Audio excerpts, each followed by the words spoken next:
Hey everyone, welcome to 112 Shelf, where I review my favorite action figures, and I just got the new Retro Spider-Man wave in today from Big Bad Toy Store, and it is awesome. I never usually buy a whole wave. There's usually a few peg warmers that I don't want in there, or I don't think it's worth it because I don't like to usually double dip in characters unless it's a real variant or a real change from stuff we've already gotten, but I couldn't pass up on each and every figure in this wave, especially this one right here.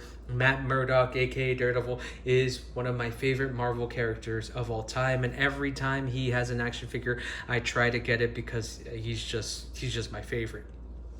This is an iteration that we haven't seen before from Hasbro, and this is his 90s, mid 1990s look. Everyone had a different phase in the 90s, and this was Daredevil's. His suit gets destroyed, and he gets this armored suit to fight Hellspawn. Well, because Hellspawn's quite the villain, so he had to have an armored suit. And I remember I had a trading card of this suit growing up, and I never liked it growing up. I always thought it looked weird. I was used to the classic red Daredevil, but this has grown on me a lot, and it seems like this is a real dark horse, underdog kind of figure that everyone says is a great figure in the wave, and I can see why. So let's look at the paint apps. Now, paint apps and decos from Hasbro, they have been killing it on each and every figure, from peg warmers to highly desired figures. They are just knocking it out of the park.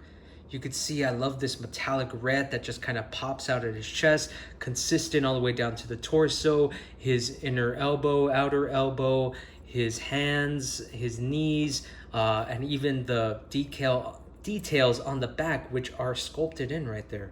Even on the head, they're sculpted in, man. Hasbro is just killing it with these things.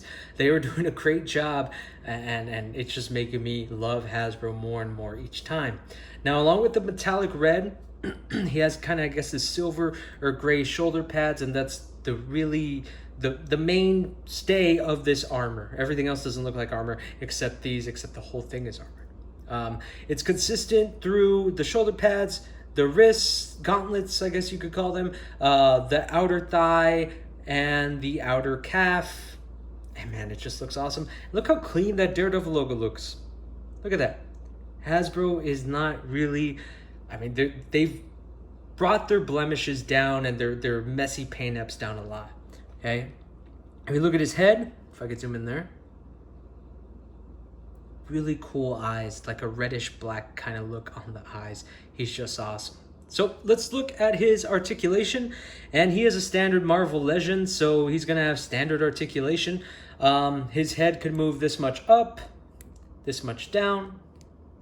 Of course, his head can move all around. His shoulder pads are stuck onto the arm, really not the traps or the I guess shoulders really.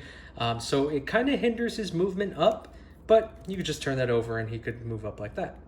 Of course, he has double jointed elbows, like most Marvel Legends, and wrist swivels. He has his ab crunch, and of course, cut torso.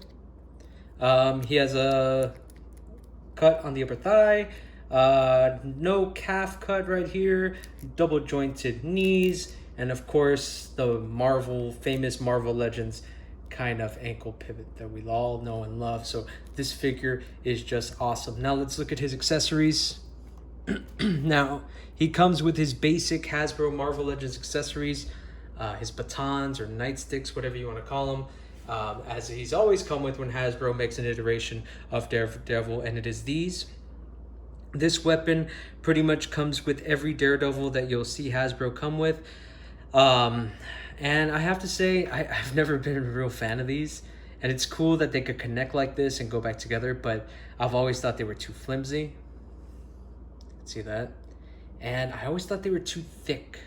Okay, I like his batons or his nightstick to actually look like a stick. To me, this looks like a thick pole, and it just doesn't look good if you're taking action figure photography or something. It just looks too thick to me. It looks comical, no pun intended, or cartoonish to me. But it still works, and it's great. Now, the Armored Daredevil is not just, armor, but it also has hidden things like his batons stay in there. So they have some for each side. I already took it out on this side, but you could always take it out, take off his hands, Take out the little gauntlet, put on the new gauntlet, and place the hands back in. Like that. And you're good. They're not there anymore. Awesome. He also comes with an alternate head. His Matt Murdock head, which I'm going to use this for my other Daredevil figures as well. Head just pops off, and this pops back in. I had trouble actually trying to get this in. I don't know if it's just mine or maybe it's just a quantity control issue, but it's really tough to put mine in, so I'm not going to take this off right now. So, those are Daredevil's accessories. Let's compare him in size to other Marvel Legends figures. And first, I always like to do size comparisons, but I want to do costume comparisons, height comparisons with himself. So we're going to do a lot of comparisons to Matt Murdock. So here he is with his famous red classic Marvel Legends look. If I could get him to stand up. The positive of this one is the big feet. I don't know if you remember any of these. They have small feet, so it's harder for them to stand up.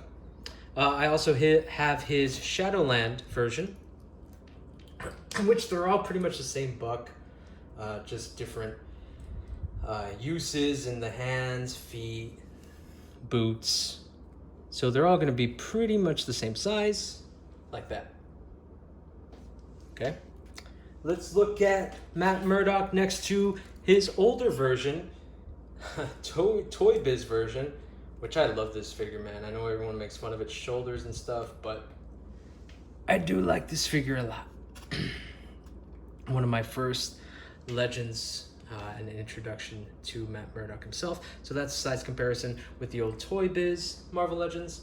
And here he is next to his Mesco 112 iteration of the character, which is a good size comparison as well. This is what I wish Hasbro would do. Long batons like that. And they look thin enough to look like they're holding it in his hand. All right. Let's look at him next to other figures.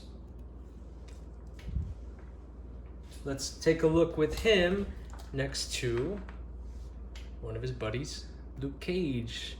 This is the San Diego Comic-Con Thunderbolts one. And one of his greatest admirers / foes, the Kingpin. Love that size comparison, man. It is awesome. And let's look at him alongside other figures that came in the wave. This Spider-Man that everyone's raving about.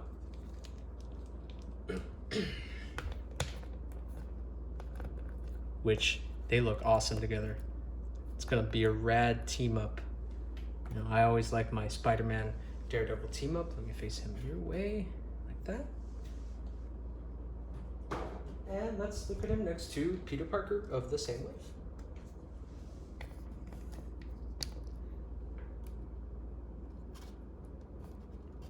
So height's consistent. Everything's great. This Daredevil was awesome, man. If you guys could find it, I would recommend to pick it up. I love the style. I love the 90s. I think back then it was a little wonky, a little weird, but now I think it's kind of like a counterculture cool thing. Like, I think that suit was way ahead of its time, and now in the year 2020, it's kind of everyone's favorite Daredevil suit. But thanks for watching. I appreciate it.